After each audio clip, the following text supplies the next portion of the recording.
The world's leaders are gathering with lofty hopes but deep divisions. What will really come out of this year's UN General Assembly? This week's landmark event in New York City draws over 140 heads of state, government leaders, and dignitaries, all converging with a shared goal: to find ways to promote peace and security on an increasingly fractured global stage. But here's where it gets controversial. While many seek unity, the paths they propose often clash, leaving real progress uncertain. Starting Tuesday, nearly 90 presidents, 43 prime ministers, and even a crown prince will take to the UN podium to push for solutions to simmering conflicts in Europe and the Middle East. At the same time, they'll need to address the urgent challenges of climate change and the rapid rise of artificial intelligence, two issues that demand immediate, coordinated global action. Yet overshadowing this gathering is a growing financial crisis within the United Nations itself, at a time when the organization marks its 80th anniversary.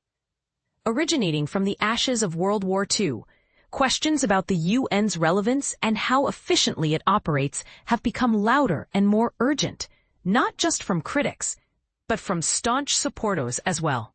Recent cuts by the U.S.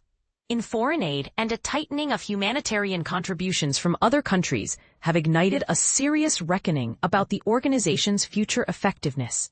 Here are 5 crucial developments to watch closely during this pivotal week. 1. The fate of the two-state solution debate. The Assembly kicked off with a widely publicized conference, jointly led by France and Saudi Arabia, aiming to rally international backing for a two-state resolution to the Israeli-Palestinian conflict. This intense session, which stretched well into Monday night, saw several European nations, such as France, Belgium, Luxembourg, Malta, and Monaco, publicly declare or reaffirm their recognition of Palestine as a state.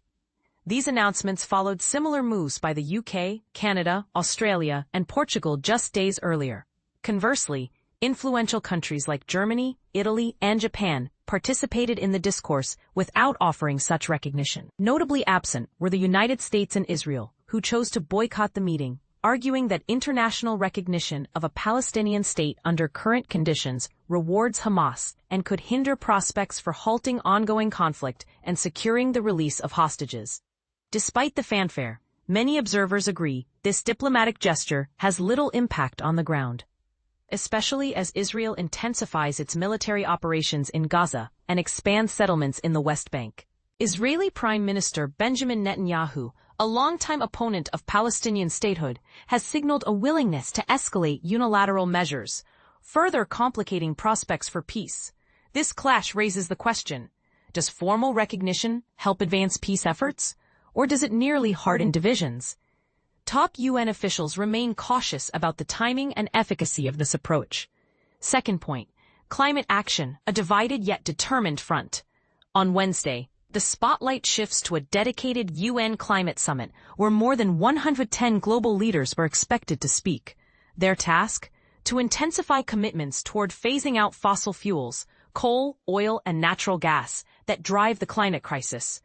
This gathering also draws scores of business leaders eager to explore and promote clean and renewable energy solutions.